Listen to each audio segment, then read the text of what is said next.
Hello guys. मैं हूं आपकी एजुकेटर माया खिच्ची और मैं लेके आई हूं आपके लिए BSc first year animal taxonomy और RPC first grade animal taxonomy का एक बहुत ही इम्पोर्टेंट टॉपिक। ये जो टॉपिक है वो आपके इवन एमएससी इंट्रेंस एग्जाम में भी काम आएगा। एमएससी इंट्रेंस एग्जाम के लिए भी बहुत ज़्यादा हेल्पफुल रहने वाला है। आज की क्लास में हम पोरीफेरा के बारे में पढ़ेंगे। पोरीफेरा जो फाइलम है उसके बारे में पढ़ेंगे। पोरिफेरा फाइलम जो है उसके अंदर हम देखेंगे कि क्या उसका क्लासिफिकेशन किस टाइप से किया हुआ है, उसके जनरल जो कैरेक्टर्स है वो कौन कौन से हैं और इसका जो इकोनॉमिक इम्पोर्टेंट कौन सी है और स्पंज इंडस्ट्री के बारे में डिस्कस करेंगे। पोरिफेरा को सामान्य सामान्य भाषा में स्पंज कहा जाता है, तो स्पंज जो इंडस्ट्री है उसके बारे में हम अध्ययन करेंगे। तो चलिए आज की क्लास को स्टार्ट करते हैं। क्लासिफिकेशन ऑफ पोरिफेरा, पोरिफेरा का वर्गीकरण। सबसे पहले हमने देखा था कि जो एनिमल एनिमल है उनके अंदर दो किंगडम को लिया गया था। एक तो लिया गया था प्रोटिस्टा को और एक लिया गया था एनिमिलिया को। तो प्रोटिस्टा के अंदर तो प्रोटोजोआ आता है और एनिमिलिया के अंदर बाकी सारे जितने भी फाइला है वो आएंगे इनवर्टिब्रेट्स के। तो किंगडम एनिमिलिया, इसका एक सब किंगडम है मेटाजोआ। मेटाजोआ जो सब किंगडम है उसके अंदर मल्टी सेल्यूलर एनिमल्स को रखा जाता है। प्रोटिस्टा प्रोटिस्टा के अंदर प्रोटोजोआ, प्रोटोजोआ के अंदर यूनिसेल्यूलर ऑर्गेनिज्म को रखा जाता है, एनिमल्स को रखा जाता है। वैसे ही एनिमिलिया के अंदर जो सब किंगडम है मेटाजोआ उसके अंदर मल्टी सेल्यूलर एनिमल्स को रखा जाता है। इसका मतलब क्या है, पोरिफेरा के अंदर बहुत सारी कोशिकाएं देखने को मिलेगी। On the basis of the division of labour, कि इनके अंदर डिवीजन ऑफ लेबर प्रेजेंट है या नहीं है, इसके आधार पर मेटाजोआ को दो भागों में डिवाइड कर सकते हैं। एक तो है पेराजोआ और एक है यू मेटाजोआ। पेराजोआ जो है उसमें डिवीजन ऑफ लेबर जो है वो एब्सेंट होता है, नहीं पाया जाता है, और यू मेटाजोआ के अंदर डिवीजन ऑफ लेबर जो होता है वो प्रेजेंट होता है। अब ये डिवीजन ऑफ लेबर क्या होता है, जैसे कि हमें पता है कि ये कोई जो पॉलीपेरा है वो इसके अंदर बहुत सारी कोशिका है, ये रही बहुत सारी इसकी कोशिका है। ठीक है, पॉलीपेरा की बहुत सारी कोशिकाएं। अब ये जो एक सेल है, ये एक सेल रेस्पिरेशन भी कर रही है, डाइजेशन भी कर रही है, एक्सक्रीटरी एक्सक्रीटरी सिस्टम का भी काम कर रही है। यही एक कोशिका जो है वो जितनी भी मेटाबॉलिक जो अपचय क्रिया है वो अलग अलग कोशिका में विभेदित नहीं है। जो एक ही कोशिका है वो सारे ही काम कर रही है, तो उससे क्या कहा जाता है कि लेबर ऑफ डिवीजन जो है वो एब्सेंट है। मतलब कि क्या है कि एक ही कोशिका है, वो एक ही कोशिका सारे काम कर सकती है, एक पूरे जंतु के समान काम कर पा रही है, सारी एक्टिविटी उसके अंदर देखने को मिल रही है। उसमें कोई भी कार्य का है जो विभाजन देखने को नहीं मिल रहा है, इसलिए इसमें क्या कहा जाता है, डिवीजन ऑफ लेबर जो है वो एब्सेंट कहा जाता है। वहीं अगर अपन बात करें यूमेटाजोआ के अंदर जहाँ पर डिवीजन ऑफ लेबर प्रेजेंट है, तो जैसे कि ये एक पोरिफेरा है और यहाँ पर बहुत सारी जो है ये सेल्स है, और ये जो सेल्स है उन सेल्स में क्या है कि ये जो कोशिका है केवल डाइजेशन का काम करती है, दूसरी कोशिका जो है केवल रेस्पिरेशन का काम करी, ये जो कोशिका है वो केवल एक्सक्रीटरी सिस्टम का काम करी, ये जो कोशिका है केवल रिप्रोडक्शन का काम करी। तो हर एक कोशिका है और उसका स्पेसिफिक कार्य है, मतलब उनमें विभाजन कर रखा है कि तुम्हें ये काम करना है, तुम्हें ये काम करना है। जब काम को बांटा जा रहा है, इसलिए यहाँ पर कह सकते हैं कि डिवीजन ऑफ लेबर जो है वो प्रेजेंट है यूमेटाजोआ के अंदर। पेराजोआ के अंदर एक फाइलम को रखा गया है जिसका नाम क्या है, पोरीफेरा। पोरीफेरा जो शब्द है वो एक ग्रीक वर्ड से उत्पन्न हुआ है, जिसका अर्थ होता है सूक्ष्म छिद्रों को ग्रहण किया हुआ शरीर है। मतलब ऐसा शरीर जिसके ऊपर बहुत सारे छोटे छोटे असंख्य सूक्ष्म छिद्र पाए जाते हैं, उन सभी प्राणियों को कहाँ रखा जाएगा, पोरीफेरा के अंदर रखा जाएगा। पोरीफेरा जो शब्द है वो दो शब्दों से मिलकर बना हुआ है। पोरी पोरी का मतलब अब होता है पोरस छिद्र, और फेरा का मतलब होता है टू बियर, पहना हुआ। तो ऐसे प्राणी जिन्होंने जिन जो अपने शरीर पर बहुत सारे जो छिद्र पहने हुए हैं उनको क्या कहा जाता है, पोरीफेरा कहा जाता है। तो यहाँ पे लिखा हुआ है पोरी और पोरस तो छिद्र प्लस फेरा टू बियर। अब जो पोरीफेरा है, फाइलम पोरीफेरा है, इसको आगे जाके तीन क्लासों के अंदर डिवाइड किया गया है। ये क्या है, इसकी क्लासेस है। फर्स्ट क्लास है उसका नाम क्या है, कैलकेरिया। सेकंड जो क्लास है उसका नाम है एक्जेक्टिनिडा। और थर्ड जो क्लास है उसका नाम क्या है, डेस्मोस्पोंजिया। अगर मैं एक्सोस्केलेटन की बात करूं तो जो कैलकेरिया है उसमें एक्सोस्केलेटन के रूप में कैल्शियम कार्बोनेट की बनी पाइक्यूल्स कंटिकाएं पाई जाती है। और हेक्सेक्टी नेलिडा के अंदर SiO2 जिसको अपन सिलिका कहते हैं, सिलिका या फिर सिलिशियस स्पाइक्यूल्स पाए जाते हैं। सिलिका की बनी हुई कंटिकाएं पाई जाती है जिसके अंदर 6 या 4 पॉइंट होते हैं, मतलब 6 या 4 कोने होते हैं, इसलिए इसका नाम क्या रखा हुआ। ज्यादातर 6 कोने देखने को मिलते हैं, इसलिए 6 से इसको हेक्सा नाम दिया गया। तो हेक्सेक्टी ने लीडा जो नाम है उसके अंदर बाह्य कंकाल जो होता है उसके अंदर सिलिका की बनी कंटिकाएं होती है जो कि कितने कोनों की होती है, 6 कोनों की होती है। उसी के आधार पर इसका इस क्लास का नामकरण हुआ है। उसके बाद बात करते हैं डेस्मोस्पोंजिया। तो डेस्मोस्पोंजिया जो है उसका जो बाह्य कंकाल होता है वो कैल्शियम कार्बोनेट का बना हो सकता है, सिलिका का बना हो सकता है, या फिर स्पॉन्जिन फाइबर का बना सकता है, या फिर इन तीनों से मिलकर बना हो सकता है। तो डेस्मोस्पोंजिया जो होता है या तो उनके अंदर कैल्शियम कार्बोनेट का बाह्य कंकाल देखने को मिलेगा, या फिर सिलिका का एक्सोस्केलेटन देखने को मिलेगा, या फिर स्पॉन्जिन फाइबर का देखने को मिलेगा, या फिर इन तीनों से मिलकर बना हुआ जो बाह्य कंकाल है एक्सोस्केलेटन देखने को मिलता है। फिर बात करते हैं कैलकेरिया के अंदर। तो टाइप ऑफ कैनाल सिस्टम की बात करें तो कैलकेरिया जो है उसमें एस्कन साइकन टाइप का कैनाल सिस्टम देखने को मिलता है। हेक्सेक्टी नेलिडा के अंदर साइकन ल्यूकन टाइप का कैनाल सिस्टम देखने को मिलता है। और डेस्मोस्पोंजिया के अंदर ल्यूकन रेगन टाइप का कैनाल सिस्टम देखने को मिलता है। अभी कैनाल सिस्टम क्या होता है, जो कैनाल सिस्टम है वो क्या है, पोरीफेरा का अभिलाक्षणिक लक्षण है ना। फंडामेंटल करेक्टर ऑफ पोरीफेरा पूछा जाए तो क्या है, कैनाल सिस्टम की प्रेजेंस। अब बात करते हैं कि कैनाल सिस्टम जो होता है उसका मतलब क्या होता है। जैसे हमें भी पता है कि पोरीफेरा जो है एक ऐसा पोरीफेरा जो है एक ऐसा स्थान बुद्धि प्राणी होता है, और इसके ऊपर एक बड़ा छिद्र देखने को मिलता है जिसको हम बोलते हैं ऑस्कुलम। और इसके शरीर पर बहुत सारे छोटे छोटे असंख्य छिद्र देखने को मिलते हैं जिसे हम क्या कहते हैं, ओस्टिया कहते हैं। इस ओस्टिया से जो बाहर ये ज्यादातर क्या होते हैं, जलीय प्राणी होते हैं, समुद्र के अंदर जल में रहते हैं, तो ओस्टिया से जल प्रवेश करता है।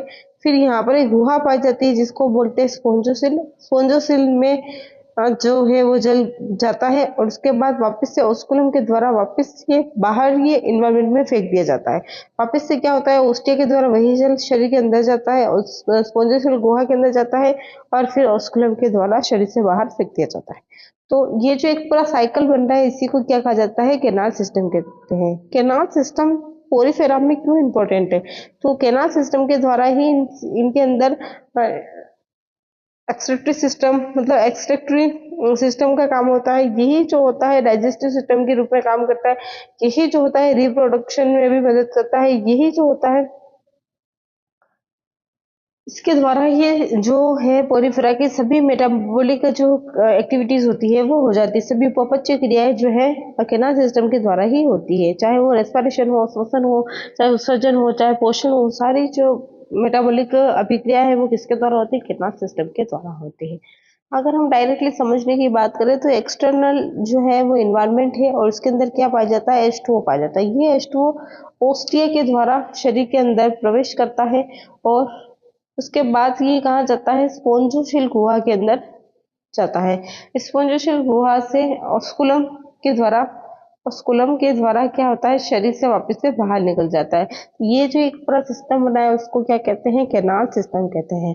अब ये कैनाल सिस्टम जो होता है वो 4 प्रकार का होता है। एस्कन टाइप का हो सकता है, साइकन टाइप का हो सकता है, ल्यूकन टाइप का होता है और रेगन टाइप का होता है। रेगन टाइप का जो कैनाल सिस्टम होता है केवल टेमोस्पोंजिया की लार्वा में ही पाया जाता है। बाकी जो कैनाल सिस्टम होते हैं उनमें अलग अलग तरीके से पाथवे देखने को मिलते हैं, उसके आधार पर इनकी डिफिकल्टी देखने को मिलती है। जो एस्कन टाइप का कैनाल सिस्टम होता है वो सबसे सिंपल होता है, सबसे सरल प्रकार का जो कैनाल सिस्टम है। अगर MCQ में क्वेश्चन बना के पूछा जाए तो ध्यान रखना कि एस्कन टाइप का जो कैनाल सिस्टम है वो सबसे सरल होता है, और ल्यूकन टाइप का जो कैनाल सिस्टम होता है वो सबसे कॉम्प्लेक्स होता है, और रेगन जो होता है वो एडवांस टाइप का कैनाल सिस्टम होता है जो केवल डेमोस्पोंजिया की लार्वा अवस्था में देखने को मिलता है। अब बात करते हैं कॉमन नेम की। तो कैलकेरिया जो है उसका कॉमन नेम होता है कॉमन स्पंज, और हेक्सेक्टी नेलिडा का जो कॉमन नेम है वो ग्लास या रोप स्पंज है, और डेमोस्पोंजिया का जो कॉमन नेम है वो है पाथ स्पंज। फिर बात करते हैं उसके एग्जाम्पल की, तो लिकोसोलेनिया जो है कैलकेरिया का एग्जाम्पल है। स्काइफा भी क्या है, जो कैलकेरिया क्लास का एग्जाम्पल हो जाएगा। कैलकेरिया क्लास के दो एग्जाम्पल है, एग्जाम्पल मोस्ट इंपॉर्टेंट याद रखना, लिकोसोलेनिया और स्काइफा। हेक्सेक्टी नेलिडा जो क्लास है उसका एग्जाम्पल है हाइलोनिमा और यू प्लेक्टिला। हेमोस्पोंजिया जो है उस क्लास का एग्जाम्पल हो जाएगा यूस्पोंजिया और स्पोंजिला। अब बात करते हैं जो अपने पोरिफेरा है उनके जनरल लक्षण। जनरल कैरेक्टर की बात करते हैं, कुछ कैरेक्टर जो है मैंने क्लासिफिकेशन के साथ बता दिए थे, जो कि मैंने यहाँ पे मेंशन नहीं किए हैं। जो इम्पोर्टेंट थे उनको मैं एमसीक्यू की फॉर्म में भी ले आऊंगी, और जो नॉर्मल जो कैरेक्टर है वो यहाँ पर अपन शो कर लेते हैं। जनरल जो सामान्य लक्षण है वो अपन पढ़ लेते हैं, बाकी मैंने थोड़े बहुत क्लासिफिकेशन के साथ इसके कुछ कुछ कैरेक्टर बता दिए। निम्न श्रेणी के बहुकोशिकीय जीव होते हैं, मतलब इनका जो शरीर होता है वो किससे बना हुआ होता है, मल्टी सेल्यूलर। शारीरिक संगठन की कोटि जो होती है सेल्यूलर स्तर की होती है। कोशिका तो है पर इस तरह से ऊतक भी बने हुए पर स्पष्ट ऊतक नहीं है, इसलिए हम कहते हैं कि इसका जो शारीरिक संगठन की जो कोटि है वो कैसी होगी, सेल्यूलर लेवल की होगी। स्पष्ट ऊतकों एवं अंगों का अभाव होता है पोरिफेरा के अंदर। फिर बात करते हैं जलीय प्राणी होते हैं। अभी बोला कि ये ज्यादातर जलीय होते हैं, एक्वाटिक होते हैं। अधिकांश समुद्रवासी होते हैं, जल में भी ज्यादातर ये कैसे होते हैं, समुद्रवासी होते हैं। कुछ अलवणीय जल में भी देखने को मिलते हैं, फ्रेश वाटर में भी देखने को मिल जाते हैं। फिर बात करते हैं एकल या निवही होते हैं, सभी स्थानबद्ध होते हैं। या ये कैसे होते हैं, या तो ये एकल होते हैं, एकल ही रहते हैं, या फिर निवही मतलब कॉलोनी बना के भी रह सकते हैं, और अकेले भी रहते हैं। और सभी कैसे होते हैं, स्थानबद्ध होते हैं, इनमें कोई गमनांक नहीं पाए जाते हैं। ये किसी भी सतह से चिपक कर रहते हैं समुद्र की तली पर। फिर बात करते हैं शरीर की आकृति फूलदान तुल्य हो सकती है, बेलनाकार हो सकती है, नली के आकार की हो सकती है, गद्दी के समान हो सकती है, बहुत शाखान्वित हो सकती है, जैसे कि ओबेलिया के अंदर देखने को मिल जैसे कि हमें देखने को मिल सकती है। साइकन के अंदर जो होती है वो बहुत सारी देखने को मिल सकती है। कोई सममिति नहीं पाई जाती, पोरिफेरा के अंदर कोई सिमेट्री नहीं पाई जाती। सिमेट्री का मतलब क्या होता है, अगर हम किसी तल से काटे तो जो प्राणी होता है उसके दो बराबर अर्धांशों का निर्माण हो जाए, पर इसमें ऐसा नहीं होता है क्योंकि इसका शेप ही अलग अलग होता है। शरीर भित्ति जिसको अपन बोलते हैं सीलोम या फिर बॉडी वॉल, जो इनकी बॉडी वॉल होती है, इनकी जो बॉडी वॉल होती है में बाहर की ओर क्या पाया जाता है, पिनेकोडर्म पाया जाता है, और अंदर की तरफ इस तरह से कोइनोडर्म पाई जाती है। और इन दोनों के बीच में एक थोड़ी सी जगह बनती है जिसमें क्या पाया जाता है, मिजन कायमा जो होता है वो भरा रहता है, या फिर इसको मिजन कायमा को मिजोहाइल भी कहा जाता है।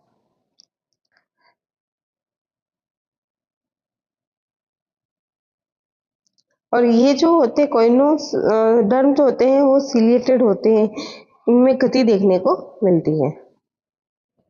तो शरीर भित्ति में बाहर की ओर पिनेकोडर्म जो कि पिनेकोसाइट से मिलकर बनी होती है, तथा अंदर की ओर पिनेकोडर्म कोइनोडर्म जो कि कोइनोसाइट कोशिका से मिलकर बनी होती है। दोनों के बीच जिलेटिनी मेसेनकाइम या मिजोहाइल और उसमें कंकाल तत्व तथा मुक्त अमीबा कोशिकाएं विद्यमान होती हैं। बात करते हैं शरीर में कोशिकाएं ढीली व्यवस्थित तथा निश्चित परतों का निर्माण नहीं पाया जाता है, अतः यह वास्तविक रूप से द्विस्तरीय नहीं, ये वास्तविक रूप से कैसा नहीं है, डिप्लोप्लास्टिक का प्राणी नहीं होता है, क्योंकि इनकी जो कोशिकाएं होती है कैसी होती है, ढीली ढाली व्यवस्थित होती है, और ना ही किसी भी परत का फॉर्मेशन होता है। जल के प्रवाह के लिए शरीर में असंख्य क्या पाए जाते हैं, ओष्ठ्या पाए जाते हैं, और नाले और कक्ष मतलब केनाल सिस्टम और कक्ष चैम्बर पाए जाते हैं। शरीर से जल धारा के बाहर निकलने के लिए एक या दो निकास द्वार या ऑस्कुलम पाए जाते हैं। एक एक या दो जो होते हैं ऑस्कुलम देखने को मिलते हैं, और शरीर में बहुत सारे क्या देखने को मिलते हैं, ओष्ठिया देखने को मिलते हैं। पूरा केनाल सिस्टम इनके अंदर पाया जाता है। केनाल सिस्टम की प्रेजेंस जो होती है पोरिफेरा का अभिलक्षणिक लक्षण होता है, इस बात को नोट कर लेना। फिर बात करते हैं कोइनोसाइट्स या कशापित कॉलर कोशिका, अभी मैंने बोला था जो कोइनोसाइट्स होती है वो कैसी होती है, कशापित होती है, मतलब फ्लैजिलेटेड होती है। इनके अंदर जो हमें मूवमेंट देखने को मिलता है, तो कशापित कॉलर कोशिका कोइनोसाइट्स को कहा जाता है, जो कि विशेष प्रकार के प्रकोष्ठों को आश्रित करती है। केवल स्पंज ही ऐसे बहुकोशिक प्राणी होते हैं जिनमें कोइनोसाइट्स होती है। ये भी इसका क्या हो जाता है, इंपॉर्टेंट लक्षण हो जाता है कि कोइनोसाइट्स केवल कहाँ पाई जाती है, स्पंजस में पाई जाती है। फिर बात करते हैं कंकाल कैल्शियमी या सिलाई शुको या स्पंजिन तंतु या दोनों से मिला जुला या फिर अभाव होता है। हमें पता है कि जो पोरिफेरा है उनके कुछ सदस्य होते हैं, उनमें एक्सोस्केलेटन या एंडोस्केलेटन जो होता है वो क्या होता है, एब्सेंट होता है। बट कुछ ऐसे हैं जिनके अंदर ये तो कैल्शियम की बनी हुई घंटिकाएं, कैल्शियम कार्बोनेट की बनी हुई घंटिकाएं पाई जाती है, या फिर सिलिसियस जो कांटे होती हैं उनसे मिलकर बनी होती है, या फिर स्पंजिन फाइबर से मिलकर वो बना हुआ इनका बाह्य कंकाल होता है। इसी के आधार पर इनकी क्लासें भी हैं। कैल्शियम कैलकेरिया जो है उसके अंदर कैल्शियम कार्बोनेट से बनी स्पाइकल्स देखने को मिलती हैं, और हेक्सेक्टी नेलिडा जो है उसके अंदर सिलिका की बनी हुई कंटिकाएं देखने को मिलती है, और डेल्मोस्पोंजा जो है उसमें कैल्शियम कार्बोनेट, सिलिका और स्पंजिन तंतु तीनों ही या फिर इन तीनों से मिला हुआ जो रूप है वो देखने को मिल जाता है बाह्य कंकाल के रूप में। फिर बात करते हैं पोषण क्रिया अंतर कोशिकीय होती है, इंट्रासेल्युलर होता है, क्योंकि देखो इनका जो शरीर होता है वो कोशिकाओं से मिलकर बना होता है, और कोशिकाओं के अंदर क्या होता है, डिवीजन ऑफ लेबर जो होता है वो क्या होता है, एब्सेंट होता है। मतलब पर कोशिका जो होती है वो क्या कर सकती है, डाइजेशन कर सकती है। तो सभी कोशिकाओं के अंदर इंट्रासेल्युलर जो है वो डाइजेशन देखने को मिलता है। तो ये बहुत इंपॉर्टेंट लाइन है, एमसीक्यू बनाकर पूछ लिया जा सकता है किसी भी कॉम्पिटिटिव एग्जाम में। तो ध्यान रखना, इंट्रासेल्युलर देखने को मिलता है स्पंजस के अंदर, पोरिफेरा के अंदर डाइजेशन। श्वसनांगों एवं उत्सर्जी अंगों का अभाव होता है। श्वसन के लिए कोई स्पेशल अंग नहीं होते, ना ही उत्सर्जी एक्सक्रेटरी के लिए कोई अलग से अंग होते हैं। कुछ स्वच्छ जलीय स्पंजों में संकुचनशील रिक्तिकाएं विद्यमान होती हैं। कुछ स्वच्छ जलीय जो स्पंज होते हैं उनके अंदर संकुचनशील रिक्तिकाएं पाई जाती हैं, और ये जो रिक्तिकाएं होती है इनसे क्या होता है, जो रेस्पिरेशन और उत्सर्जन की प्रक्रिया संपन्न होती है। वो कौन से पोरिफेरा हैं जो स्वच्छ जल में पाए जाते हैं, एग्जाम्पल जो है उनके बताना मोस्ट इंपॉर्टेंट है। इनके एग्जाम्पल कई बार एग्जाम में पूछ लिए गए। कमेंट्स करके इस क्वेश्चन का आंसर देना, कल मैं एमसीक्यू में ये वाला क्वेश्चन करवाऊंगी। स्पंजों में आदिकालीन तंत्रिका तंत्र, जिसमें तंत्रिका कोशिकाएं द्विध्रुवी या बहुध्रुवी कोशिकाओं का निश्चित जाल बनाती है, परंतु ये संदेहजनक है। मतलब ये बात लिखी हुई है कि इनके अंदर तंत्रिका तंत्र देखने को मिलता है जिसमें द्विध्रुवी और बहुध्रुवी, मतलब द्विध्रुवी का मतलब क्या होता है कि ये जो इसके अंदर दो डेंड्राइन देखने को मिलते हैं, दो जो टर्मिनल डेंड्राइन होते हैं वो देखने को मिलते हैं। और बहुत ही ध्रुवी का मतलब बहुत सारे ध्रुव देखने को मिल सकते हैं, ऊपर भी डेंड्राइन देखने को मिल सकते हैं, नीचे भी देखने को मिल सकते हैं, इस तरह से तो बहुत सारे देखने को मिलते हैं, इसलिए बोलते हैं बहुध्रुवी कोशिका होती है। पर ऐसा इनके अंदर तंत्रिका तंत्र पाया जाता है या नहीं पाया जाता है, उस पर भी संदेह से लगभग माना जाता है कि जो तंत्रिका तंत्र है वो क्या होता है, एक्चुअली होता है। फिर बात करते हैं सभी स्पंज उभयलिंगी हर्मोफ्रोडाइट होते हैं, परंतु सभी में पर निषेचन होता है। मतलब सभी हर्मोफ्रोडाइट होते हैं, फिर भी इनमें क्या देखने को मिलता है, क्रॉस फर्टिलाइजेशन देखने को मिलता है। लैंगिक जनन जो होता है इनमें मुकुलन या जैम्यूल के द्वारा होता है, मोस्ट इम्पोर्टेंट। और लैंगिक जनन जो होता है वो किससे होता है, मुकुलन और जैम्यूल के द्वारा होता है। और लैंगिक जनन युग्मक जनन गेमेटोगोनी द्वारा होता है, तथा सभी में पुनरुद्भवन रीजनरेशन की अद्भुत क्षमता देखने को मिलती है। रीजनरेशन की क्षमता होने की वजह से ही क्या होता है, इनकी कल्चर किया जाता है, स्पंज कल्चर होता है। फिर बात करते हैं निषेचन आंतरिक होता है। इनका जो निषेचन होता है वो कैसा होता है, आंतरिक होता है, विदलन पूर्वभंजी होलोब्लास्टिक होता है। क्लीवेज जो होता है कैसा होता है, होलोब्लास्टिक होता है। अप्रत्यक्ष परिवर्तन होता है। परिवर्तन जो होता है, डेवलपमेंट जो होता है, दो प्रकार का होता है, एक तो होता है प्रत्यक्ष और एक होता है अप्रत्यक्ष। अब प्रत्यक्ष और अप्रत्यक्ष में क्या डिफरेंस है, तो बात करते हैं कि प्रत्यक्ष प्रत्यक्ष का मतलब क्या होता है, डायरेक्ट डेवलपमेंट, और अप्रत्यक्ष का मतलब होता है इनडायरेक्ट डेवलपमेंट। प्रत्यक्ष का मतलब कैसा होता है कि अगर आप अपने घर से निकले हो और आप सीधे ही उस जगह पर पहुंच जाते हो जहां आपको जाना है, आपका जो गोल है, जिस जगह पर आपको जाना है वहां पे जाने के लिए आपको केवल एक ही बस की जरूरत है और आप डायरेक्ट वहां पे पहुंच जाते हो। इसका मतलब क्या हुआ कि जैसे ही बच्चे का निर्माण होना है तो सीधे ही क्या हो जाएगा, बच्चा बन जाएगा या फिर अंडे दे दिए जाएंगे, तो अंडे से सीधे क्या निकलेंगे, बच्चे निकलेंगे। तो यहाँ पर देखने को मिलता है कि सीधे बच्चों का जन्म हो रहा है, तो क्या है, प्रत्यक्ष परिवर्तन होता है। अगर सीधे बच्चों का जन्म नहीं होता है और बीच में कोई अवस्था होती है, जैसे कि आप अपने घर से निकले और आपको कहीं जाना है पर बीच में आपको बस चेंज करनी पड़ेगी, और बस चेंज करोगे तो एक बस स्टेशन आएगा, और उस एक बस स्टेशन के अंदर आप क्या करोगे, चाय नाश्ता करोगे, कुछ टाइम के लिए वहां पर रेस्ट करोगे, उसके बाद दूसरी बस में बैठोगे। तो आपने दो बसें चेंज की और अपने गोल तक पहुंचने के लिए, मतलब गोल पे पहुंचने, जो ये बीच वाली अवस्था जो थी रेस्टिंग अवस्था, उसी को क्या कहा जाता है, उसको कहा जाता है, वही जो अवस्था है उसकी वजह से क्या हो गया, ये डायरेक्ट ना होकर क्या हो जाएगा, इनडायरेक्ट परिवर्तन हो जाएगा। अब हम इसको एनिमल के पर्पज से देखते हैं कि जैसे कि एक एनिमल है, उसका परिवर्तन हो रहा है, उसने अपना बच्चा दिया, पर बच्चे के अंदर एक ऐसी अवस्था है जिसमें पानी में फ्री लिविंग वो जो है लार्वा के फॉर्म में घूमता है, तो जो लार्वा अवस्था है वो क्या हो जाएगी, एक रेस्टिंग अवस्था हो जाएगी। उसके बाद क्या देखने को मिलता है कि ये लार्वा जो होती है आगे परिवर्तित होकर क्या करती है, एक बच्चे का निर्माण कर देती है।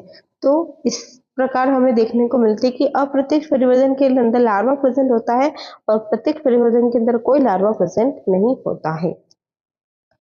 तो अप्रत्यक्ष परिवर्तन मुक्त प्लावी एम्फीब्लास्टुला अप्रत्यक्ष परिवर्तन पाया जाता है, जिसके दौरान एम्फोप्लास्टुला जो कि मुक्त प्लावी होता है, समुद्र में तैरने वाला होता है, या पेरेनकाइमुला नामक पक्षमावी लार्वा पाया जाता है। मतलब अप्रत्यक्ष परिवर्तन होगा तो जिसके दौरान हमें दो लार्वा अवस्था देखने को मिलेगी, एक देखने को मिलेगी एम्फीब्लास्टुला और एक देखने को मिलती है पेरेनकाइमुला। तो ये जो इम्पोर्टेंट हो जाएगा, पोरिफेरा के अंदर कौन सी लार्वा अवस्था पाई जाती है, फर्स्ट लार्वा अवस्था का नाम क्या है, एम्फीब्लास्टुला, और दूसरी लार्वा अवस्था है उसका नाम क्या है, पेरेनकाइमुला लार्वा अवस्था। अब हम इसके आर्थिक महत्व की बात करते हैं। वैसे तो स्पंजेस के आर्थिक महत्व से क्वेश्चन बने इतना नहीं है, पर फिर भी हमें एक बीएससी बीएड फर्स्ट ईयर के हिसाब से भी पढ़ना है, और कुछ पॉइंट है जहाँ से क्वेश्चन बन सकते हैं, तो वो मैंने ऐड कर लिए। आर्थिक महत्व की बात करें, इकोनॉमी इंपॉर्टेंट की, तो लाभदायक स्पंज बेनिफिशियल स्पंजेस की बात करूँ तो प्राचीन काल से ही केवल मनुष्य के द्वारा ही नहीं वरन समुद्र में रहने वाले अन्य प्राणियों द्वारा भी स्पंजों का विविध प्रकार से उपयोग होता आया है। मतलब मनुष्य के अलावा भी बहुत सारे जो जीव है उनका उपयोग हो रहा है बहुत ही अलग अलग टाइप से स्पंजों के अंदर। सबसे पहले बात करते हैं कि क्या है भोजन की भांति एज ए फूड। हाँ, एज ए फूड की बात करते हैं तो सामान्यतः स्पंज अपनी दुर्गंध, बुरे स्वाद और चुभने वाली कंटिकाओं के कारण खाए जाने योग्य नहीं होते। मतलब इनका जो ये जो स्पंज होते हैं उनके अंदर दुर्गंध आती है, बुरी स्मेल आती है, इसका स्वाद भी अच्छा नहीं होता है, और इसके ऊपर चुभने वाली कंटिकाएं पाई जाती है, इसलिए इनको खाया नहीं जा सकता है। बट कुछ क्रस्टेशियन प्राणी इन पर परजीवी होते हैं, और न्यूडीब्रेक प्राणी जो होते हैं, न्यूडीब्रेंचेस जो होते हैं, अपने नियमित भोजन के लिए इन पर निर्भर रहते हैं। तो ये एग्जाम्पल याद रख लेना, न्यूडीब्रेक प्राणी न्यूडीब्रेंचेस जो होते हैं वो भोजन के लिए पूर्णतः किस पे निर्भर होते हैं, स्पंजस के द्वारा निर्भर, स्पंजस पर निर्भर होते हैं। बाकी इनका जो स्वाद होता है वो इनका जो स्वाद होता है वो खाने लायक नहीं होता है। स्वभोजी की भांति एज ए कमन सेल्स खाए जाने योग्य न होते हुए भी स्पंज अन्य को क्रस्टेशियन प्राणियों, कृमियों, मोलस्का, छोटी छोटी छोटी मछलियों इत्यादि के लिए सुरक्षित घरों का कार्य करते हैं। एक वॉशिंग टब मतलब सबके लिए क्या करते हैं, एक सुरक्षित आवास जो है प्रदान करते हैं। स्पंजेस के अंदर ये क्रस्टेशियन प्राणी, छोटे छोटे कीड़े जो होते हैं, छोटी छोटी मछलियां होती है, छोटे मोलस्का होते हैं, वो आगे रहते हैं। एक वॉशिंग टब के समान बड़ा लॉगर हेड स्पंज एक जीते जागते होटल की भांति कार्य करता है। एक वॉशिंग टब के समान जो है हमें लॉगर हेड जो एक स्पंज देखने को मिलता है वो एक होटल के जैसे काम कर सकता है। इसे होटल के जैसे काम करता है देखते हैं। तो एक ऐसे ही एक स्पंज में एस पियर्स ने 19 विविध जातियों के लगभग 17,128 प्राणियों, अधिकांश एक ही प्रकार के श्रिम्प की गणना की थी। इन छोटे छोटे जीवों से स्पंज को कोई हानि नहीं होती, अतः इन्हें सहभोजी कमेंसल्स कहते हैं। मतलब कमेंसल्स जो होता है, सहभोजी होता है, इसका मतलब क्या होता है, एक को ना तो कोई हानि होती है और ना ही कोई नुकसान होता है, और दूसरे को क्या होता है, बेनिफिट होता है। ऐसे रिलेशनशिप को क्या बोला जाता है, कमेंसलिज्म कहा जाता है।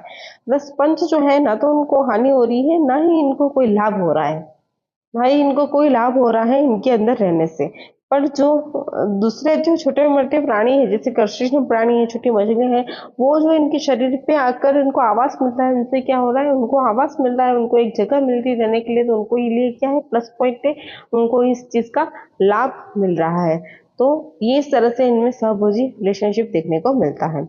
एग्जाम्पल की बात करते हैं तो सुबेराइट्स स्पंज प्राय ऐसे घुंघू कवचों पर उगते हैं जिनके अंदर पहले से ही हर्मिट क्रैब रह रहे होते हैं, पर ये जो हर्मिट क्रैब है उनसे स्पंजोसस को कोई प्रॉब्लम नहीं होती है। अब बात करते हैं अन्य लाभ की, अदर यूजेस की। तो कुछ स्पंज जैसे कि वीनस की पुष्प मुंजिका, वीनस बटरफ्लाई जो है, कटे हुए कॉप के सुंदर बेलनाकार और जालीदार कंकाल के कारण सजावट के काम आते हैं। और इस वीनस की पुष्प मंजुका जो होती है, वीनस बटरफ्लाई जो होती है, ये जो प्लांट है इसका यूज शादियों में किया जाता है अफ्रीका के अंदर, क्योंकि इसके अंदर जो इसे जो है एक कहते हैं कि एक समृद्ध और खुशहाल जीवन का प्रतीक माना जाता है। तो शादी के टाइम पर जो बुके दिया जाता है उसमें विनस की पुष्प मंजुका को दिया जाता है, तो ये एक इम्पोर्टेंट उनका देखने को मिलता है।